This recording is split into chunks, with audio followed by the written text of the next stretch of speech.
ஆரம்பத்தில் சின்ன சின்ன கதாபாத்திரம் நடிச்சுட்டு இருந்தபோது எப்படி இருக்கும் உங்களுக்கு மனநிலை?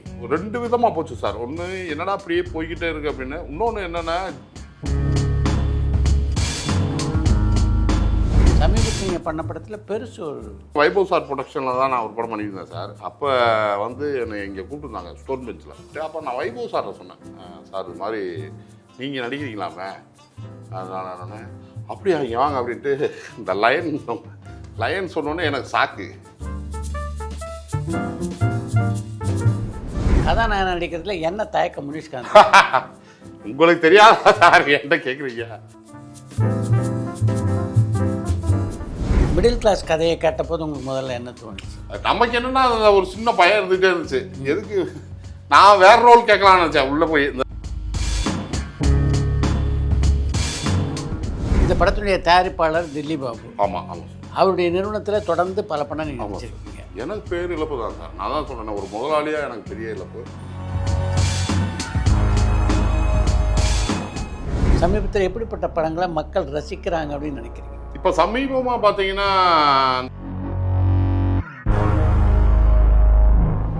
உங்களை மிகச்சரியாக பயன்படுத்திய இயக்குனரில் முக்கியமானவர் லோகேஷ் கனகராஜ். ஆமாம் சார். அவர் எப்போ சந்திச்சிங்க? கூலியில் கூட போய் பார்த்து வந்தேன் சாரை, போய் பார்த்து வந்தேன் நான்.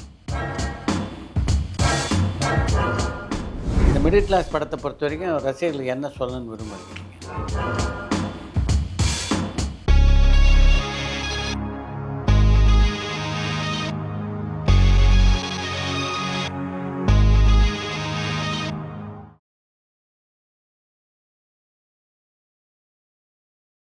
வணக்கம். வணக்கம் சார். ஆரம்பத்தில் சினிமாவில் எங்கேயாவது ஒரு வாய்ப்பு கிடைக்காதா அப்படின்ற ஏக்கத்தில் இருந்தவர் நீங்கள் இன்றைக்கி கதையின் நாயகனாக நடிக்கிற அளவு உயர்ந்திருக்கீங்க. எப்படி இருக்குது இது? கதையின் நாயகன் கூட சொல்ல முடியாது சார், ஒரு முதன்மை கதாபாத்திரம் தான் இது. கிட்டத்தட்ட வந்து ஒரு சம்சாரம் அது மின்சாரம் மாதிரி ஒரு சப்ஜெக்ட். இது ஆச்சரியமாக ஒரு பக்கம் ஸ்கோர் பண்ணுவாங்க, சந்திரசேகர் சார் ஒரு பக்கம் ஸ்கோர் பண்ணுவாங்க, விசு ஐயா ஒரு பக்கம். அந்த மாதிரி தான் இது களமே இருக்கும். இது நாயகன்லாம் சொல்ல முடியாது. அதில் ஒரு முதன்மையான கதாபாத்திரம் தான். அப்படி பார்த்தீங்கன்னா அதில் கதாநாயகனா பார்த்தோம்னா ராதாரவி சார் தான் சொல்லணும். ஏன்னா அவர் தான் என்னை காப்பாற்றிக்கிட்டே இருப்பார் சில இடங்கள்ல. அந்த மாதிரி டேரக்டர் வந்து என்ன சொல்கிறாருன்னா, இது மாதிரி ஒரு படம்னா நீங்கள் ஹீரோவாக பண்ணணும். என் பொழப்பு நல்லா ஒரு பக்கம் போய்கிட்டு இருக்கு. ஏன்னா அதெல்லாம் பெரிய வேலை. ஏன்னா நான் ஹீரோவோடய நான் ஒர்க் பண்ணியிருக்கேன். அவங்களோட கஷ்டம் எனக்கு என்னன்னு தெரியும். அவங்க எவ்வளோ மெயின்டைன் பண்ணணும் எது, அதெல்லாம் வந்து சாதாரண வேலை இல்லை. நமக்கு இந்த பக்கம் அப்படி இப்படி என்ன கோபி நல்லா இருக்கிறீங்களான்னு போய்கிட்டு நீங்கள் இல்லைண்ணே இதை கதையை கேளுங்க அப்படின்னாரு. அப்புறம் கதையை சொன்னார் சார். சொன்னோன்னே பிடிச்சிருந்தது. நான் அப்போ கூட சொன்னேன், இது ஹீரோ வச்சே பண்ணலாமே, நீங்கள் அந்த மாதிரி தான் இருக்குது, உள்ள கண்டென்ட்டாகவே இருக்குது. ஒரு ஹீரோ வச்சே நீங்கள் பண்ணலாமே. நீங்கள் இல்லைண்ணே அந்த உங்கள் அந்த இன்னசென்ட்டும் இந்த இதுவும் தேவைப்படுது அப்படின்னாரு. இந்த மூஞ்சியில் என்ன இல்லைண்ணே ஒரு லைவ்னஸாக இருக்கும் அப்படின்னாரு. சரிங்க அப்படின்ட்டு அதுக்கு பிறகு அதை ஒத்துக்கிட்டு அது அப்போ வேறு கம்பெனியில் இருந்தது சார். அப்போ அங்கே பண்ண முடியாத ஒரு சூழல் இருக்கும்போது அப்புறம் திடீர்னு எனக்கு ஃபோன் பண்ணி இந்த மாதிரிண்ணே ஆக்சஸில் தான், ஆக்சஸ் தான் நம்ம கம்பெனி.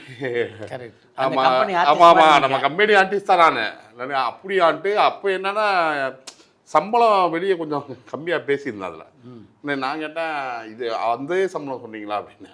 ஆமாண்ணே நீ கேட்காம ஏங்க நாங்கள் கம்பெனி ஆர்டிஸ்ட் எனக்கு எவ்வளோ சம்பளம் தராங்க தெரியுமா, நீங்கள் ஏன் அப்படி சொல்லிட்டீங்க அப்படின்ட்டு. அப்புறம் நான் ரெலிபாபு சார் தான் இருந்தார் போனோடனே. ஆனால் சம்பளம் எப்போ கொடுக்கும்போது குறைக்கவும் இல்லை, அதே சம்பளம் தான் கொடுத்தாரு. அதெல்லாம் பெரிய விஷயம். உண்மையிலே அவர் இழப்புலாம் எனக்கு பெரிய இழப்பு தான். அவர் முதலாளியாக எனக்கு அப்படின்றது இப்படி தான் சார் இந்த படம். தவிர இது கதை நாயனா கூட சொல்ல முடியாது. எல்லாருமே அது நாயர். ஏன்னா அவங்கவுங்க சப்ஜெக்டில் அவங்கவுங்க வந்து நிற்பாங்க. அந்த மாதிரி கதாநாயகன் நடிக்கிறதுல என்ன தயக்கம் முனிஷ்காந்த்? உங்களுக்கு தெரியாதா சார் என்கிட்ட கேட்குறீங்க? இல்லை சார், நம்ம பார்க்குறோம்ல பக்கத்துலேருந்து, அது ஒரு சாதாரண வேலை இல்லைன்றது மட்டும் எனக்கு தெரியும். ஏன்னா ஹீரோஸ் வந்து எவ்வளவு தான் அவங்களுக்குள்ள சில பிரச்சனைகள் கோபம் இருந்தாலும் வெளியே வந்து ரசிகர்களை அனுசரிக்கிறது இருக்கட்டும், அவங்க உடம்பு மெயின்டைன் பண்ணுறதா இருக்கட்டும், ஒரு படம் வந்து ரிலீஸ் ஆகலைன்னா நம்ம எவ்வளோ தூரம் போய் இன்வால்வ் ஆகி என்னென்ன முடிஞ்ச அளவு அது பெரிய ப்ராசஸ் சார். அதுக்கு நம்ம முதல் தயாராக இருக்கணும். அது அப்படி இல்லை அப்படின்றப்ப நம்ம அந்த இதெல்லாம் இல்லை சார். நம்ம கொஞ்சம் ஃப்ரீயாகவே தெரிஞ்சாது. அதனால தான் இது. ஏன்னா அது பெரிய ப்ராசஸ். கதாநாயகன்றது சாதாரண வேலைன்றது. அவங்க ஃபுட்டு கொண்டு எப்படி சாப்பிட்றாங்க. நான் பிரியாணி சாப்பிட்டுட்டு இருப்பேன், அவங்க பார்த்தீங்கன்னா பக்கத்தில் இது சாலட் சாப்பிட்டுட்டு இருப்பாங்க. அதாவது இல்லாமல் சாப்பிட்றது வேற, இருந்து எல்லாமே இருக்கும்.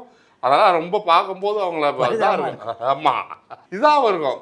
பாரு ஒரு இதுக்காக எப்படின்ற அந்தளவு நம்ம ஸ்ட்ரென்த்து அதனால தான் சார் வேறு ஒன்றும் இல்லை. நீங்கள் ஆரம்பத்தில் சின்ன சின்ன கதாபாத்திரம் நடிச்சிட்டு இருந்தபோது எப்படி இருக்கும் உங்களுக்கு மனநிலை? 2 விதமாக போச்சு சார். ஒன்று என்னடா அப்படியே போய்கிட்டே இருக்கு அப்படின்னு, இன்னொன்று என்னென்னா ஜாலியாயிரும். பொறுப்பு அவ்வளவா இருக்காது. எப்பயாவது கூப்பிட்டு வந்து நிற்க வச்சு சொல்லுவாங்க. நான் ஜூனியர் ஆர்டிஸ்டாக 3 வருஷமாக இருக்கும்போதே பார்த்தீங்கன்னா டக்குன்னு 3 வருஷம் எப்படி போச்சுன்னே தெரியல. ஏன்னா அது டெய்லி ஒரு இடத்துக்கு ஷூட்டிங் போவோம் துணை நடிகராக இருக்கும்போது. ஒன்று ஒரு 2 டைலாக் அப்படின்னா தேவைன்னா கூப்பிடுவாங்க. எல்லாம் முக்கியமானதாக இருந்தால் தானே சரி இங்கே இருக்கணும் அப்படி இப்படின்னு இருக்கும்.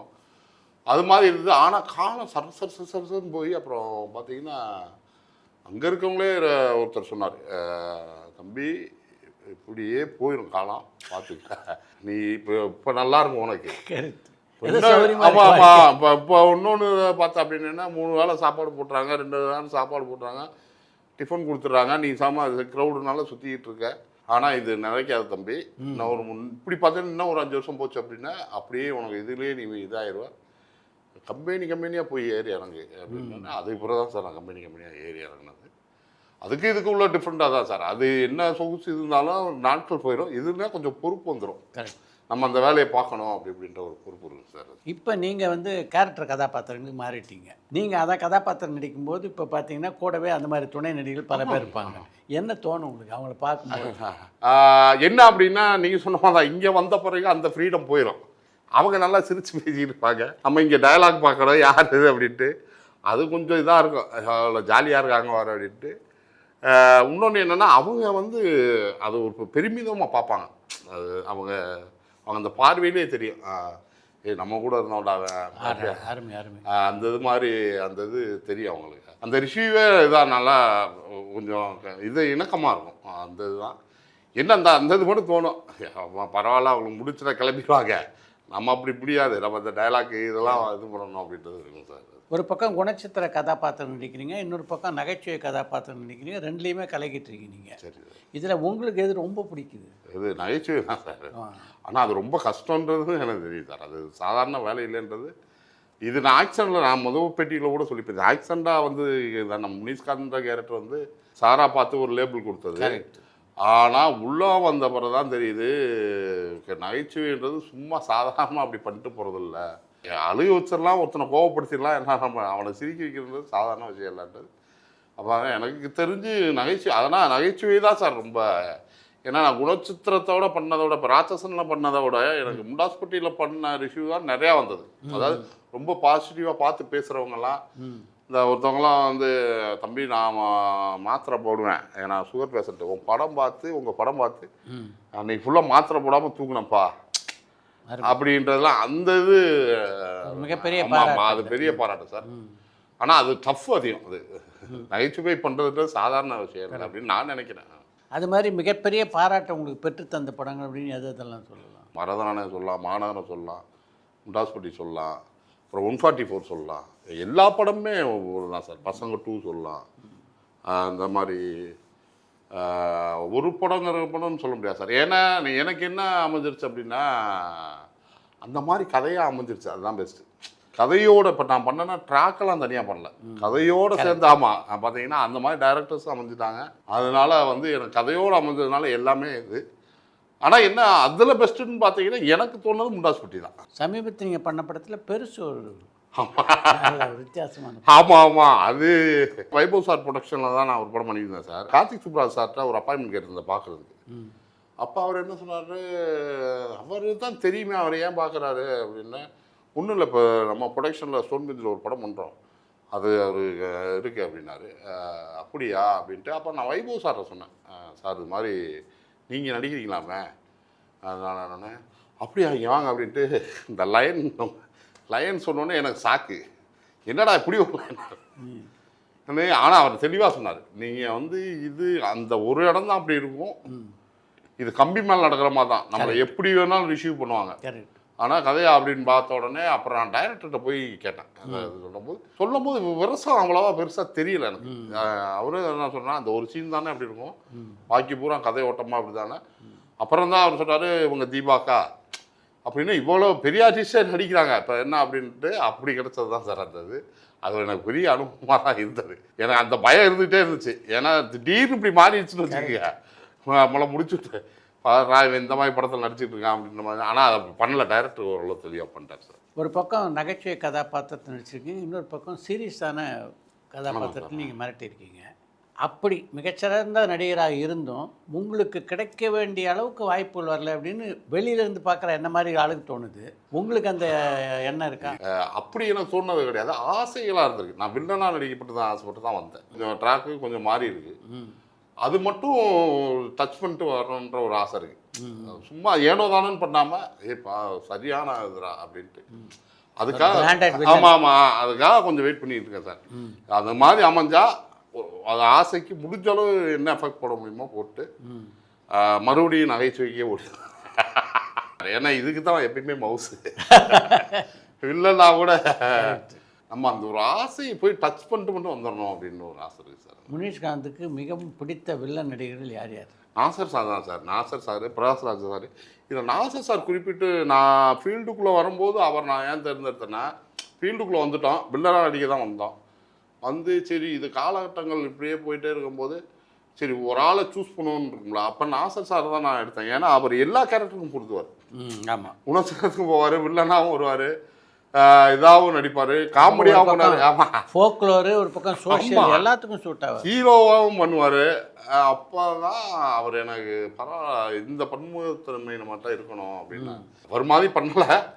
அவரை நான் இம்ப்ரெஷனாக எடுத்துக்கிட்டேன் சார். சரி ஒரு மாதிரி நம்ம பண்ணணும், ஏன்னா அப்போ தான் சினிமா சோர் சாப்பிட்டுட்டே இருக்க முடியும் ஒரே இதில் இருந்தா அப்படின்றத. அதனால் நாசர் சார் பிடிக்கும். உங்களுடைய நடிப்புக்கு இப்போ ஏதாவது பயிற்சி மாதிரி எடுத்துக்கிறீங்களா நீங்கள்? ஏன் நம்ம டெய்லி ஷூட்டிங் போது அதுவே பயிற்சி தானே சார் உங்களுக்கு. சிலது இப்போ மேக்ஸிமம் ரிஹர்சல் போகிறோம் சார். இந்த இப்போ 2 வானம் ராம்குமார் சார் படம்லாம் இந்த ராட்சசன் டேரக்டர், ஆமாம், அதெல்லாம் ரிஹர்சல் ஒரு 10 நாள் போச்சாங்க. அப்படியா? ஆமாம் சார், என்னது வந்து ரிஹர்சல் பண்ணாங்க. அப்புறம் தாய் கலையின் அங்கே வந்து ஒரு 2 நாளைக்கு முன்னாடி ரிஹர்சல் பண்ணாங்க. இது மாதிரி அங்கேயே ரிஹர்சல் போகுது சார்.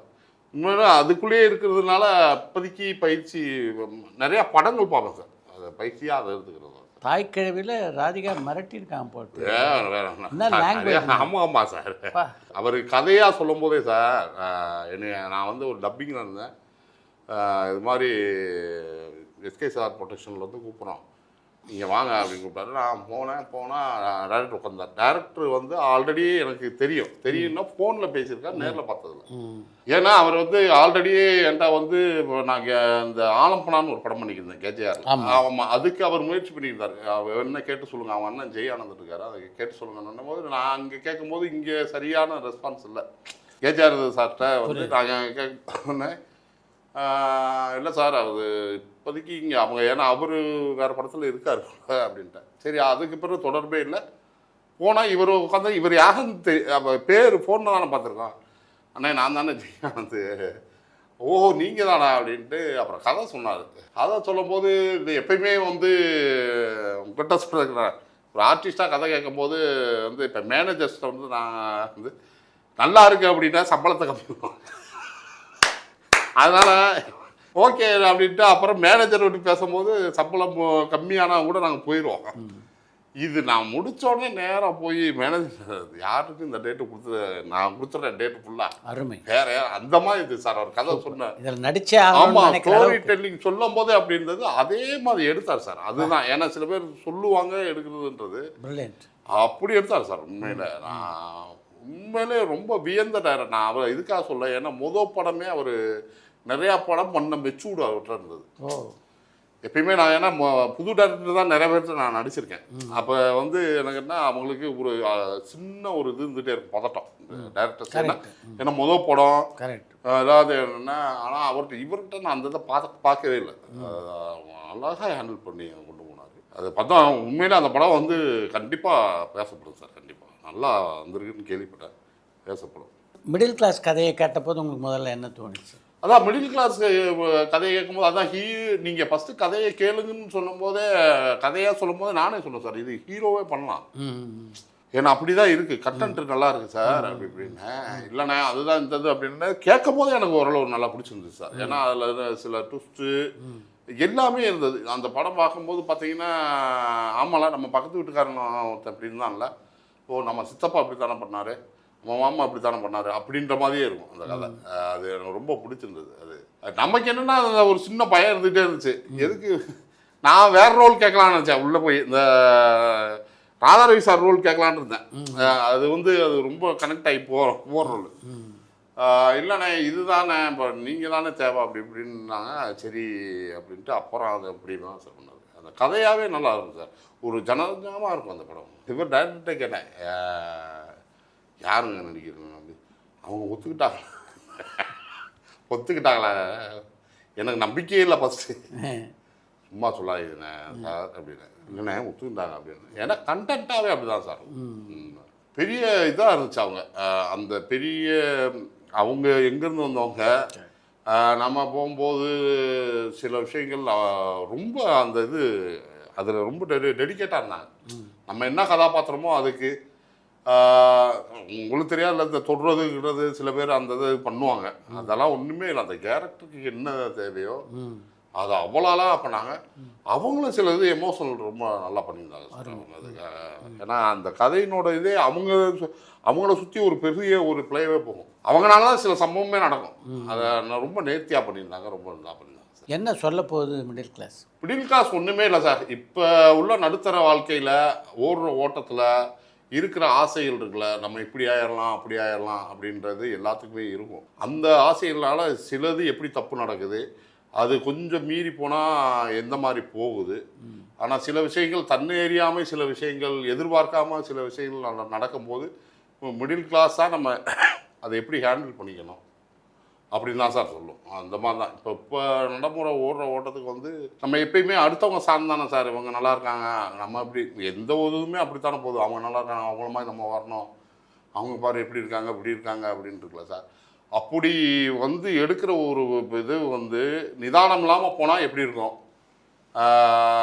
அதனால் ஒரு விஷயம் அமைஞ்சாலும் அதை நம்ம எப்படி கட்டி காப்பாற்றணும், அந்த மாதிரி இருக்கும் சார் இந்த படம். இந்த கதையில் நீங்கள் நடிக்க ஆசைப்பட்ட கதாபாத்திரம் ராதாரவின்னு சொன்னீங்க. ஆமாம், அந்த கதாபாத்திரம் என்ன சிறப்பு? ஏன்னா அந்த கதாபாத்திரம் தான் இந்த டீமே அடிக்கடி காப்பாற்றி விடும். போய் சில விஷயங்கள் ஃபுல்லாகவே காப்பாற்ற ட்ரை பண்ணிக்கிட்டே இருக்கும். இந்த மாதிரி நடந்துச்சா அப்படின்றது இருக்கும். அது அவர் சார் சொல்லவே தேவையில்லை, அவ்வளோ ஆப்டாக இருந்தார் கிட்டத்தட்ட. அது எனக்கு சொல்லும் போதே அது பிடிச்சிருந்துச்சு. சரி அப்படி சப்போஸ் மாற்றினாங்கன்னா நம்ம இந்த கதாபாத்திரம் கேட்கலாம் அப்படின்ட்டு நான் அவர்கிட்ட சொல்லலை, ஒரு ஐடியாவில் இருந்தேன். இந்த மாதிரி கேட்டு வாங்கிடலாம் அப்படின்ற மாதிரி இருந்தேன் சார். இந்த படத்துடைய தயாரிப்பாளர் டில்லி பாபு. ஆமாம் ஆமாம் சார். அவருடைய நிறுவனத்தில் தொடர்ந்து பல படம் நீங்கள் நடிச்சிருக்கீங்க. எனக்கு பேர் இழப்பு தான் சார். நான் தான் சொல்கிறேன், ஒரு முதலாளியாக எனக்கு பெரிய இழப்பு. இன்னொன்று என்ன அப்படின்னா, கிட்டத்தட்ட அதுதான் மரதனாக இருக்கட்டும், ராட்சசனாக இருக்கட்டும், பேச்சுலராக இருக்கட்டும், அப்புறம் மிடில் கிளாஸாக இருக்கட்டும், எந்த ஒரு இதுவுமே இருக்கா சார். சம்பளமாக இருக்கட்டும், இதாக இருக்கட்டும், பார்த்துக்கிற விதமாக இருக்கட்டும், அதுவே இது போய் கேட்கலாம். இப்போ முதலாளியே நீங்கள் அடுத்த படம் எனக்கு கண்டிப்பாக அப்படின்னு கேட்குற அளவு உரிமை இருந்தது.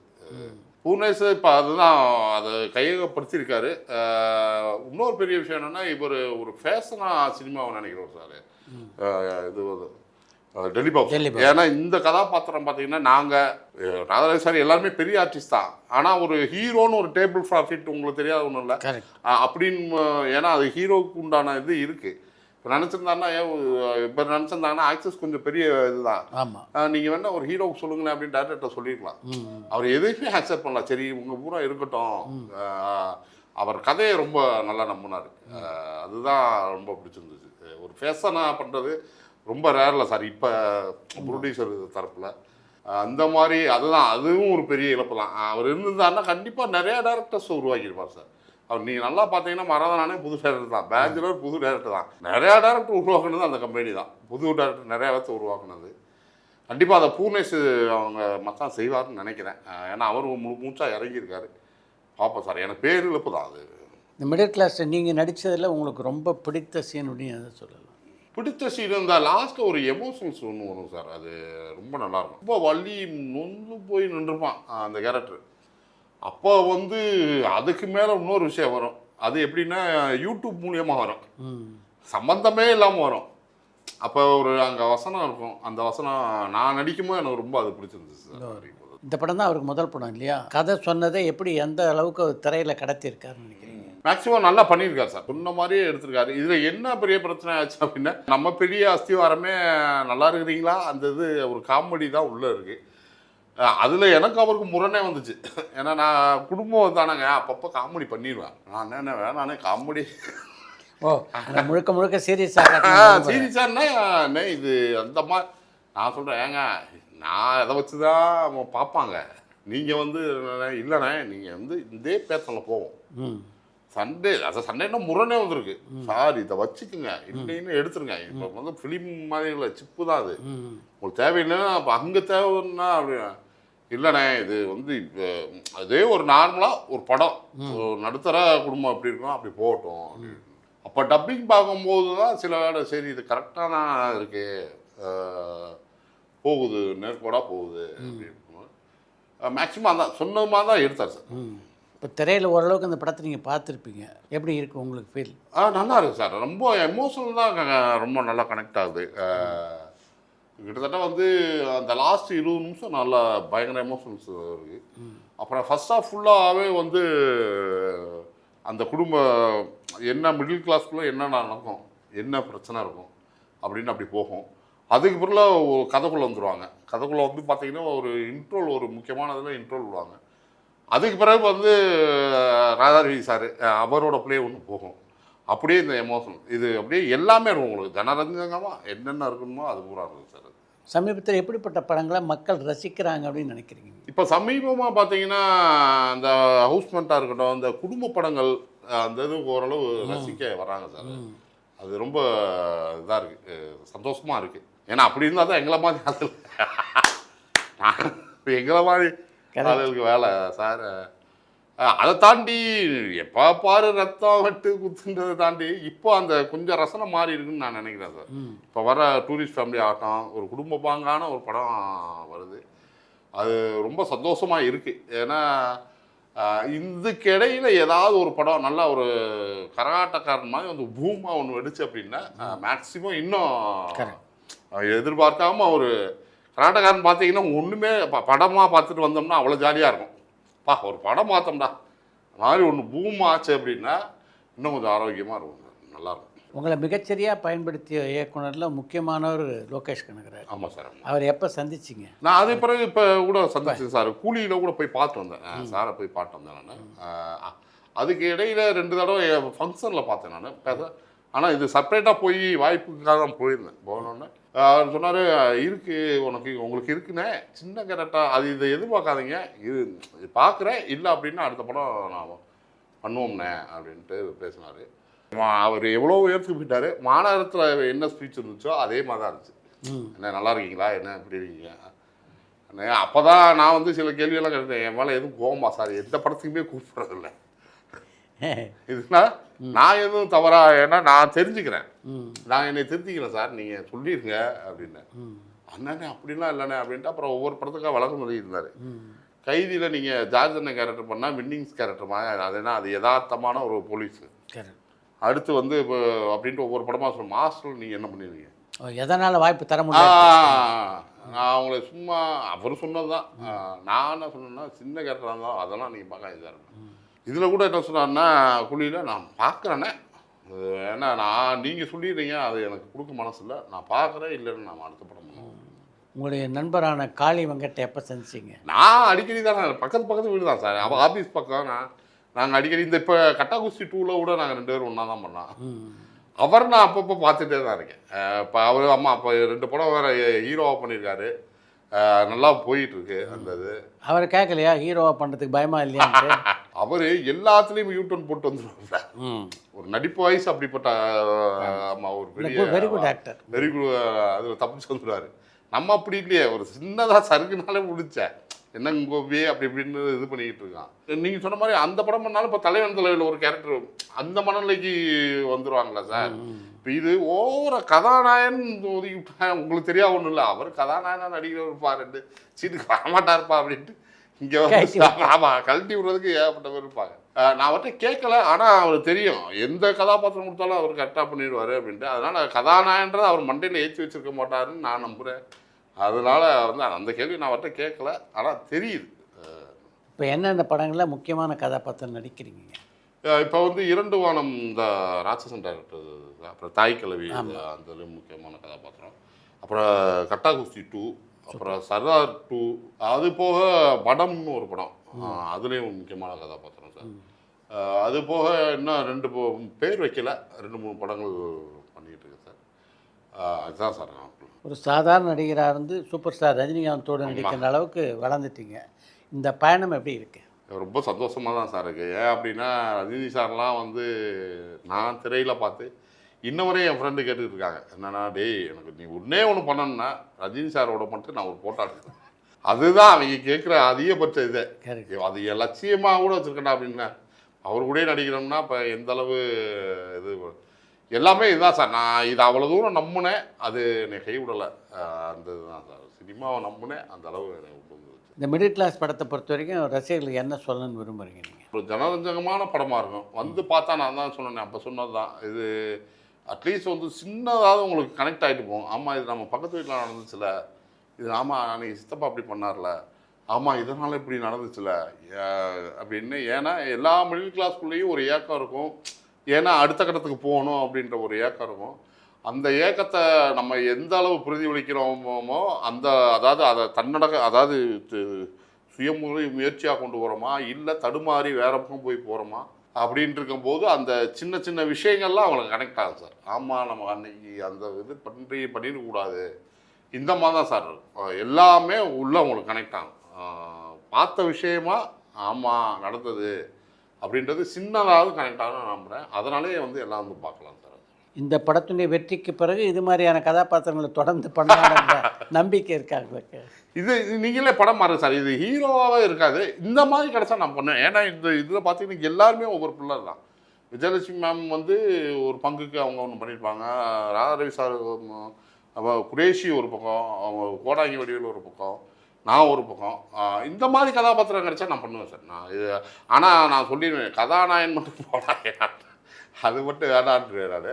ஆனால் பண்ணுவேன் சார் இந்த மாதிரி கதாபாத்திரம். ரொம்ப நன்றி. உங்களுடைய மிடில் கிளாஸ் திரைப்படம் மிகப்பெரிய வெற்றி அடைய டூரிங் டாக்கீஸ் சார்பாக வாழ்த்துக்கள். நன்றி.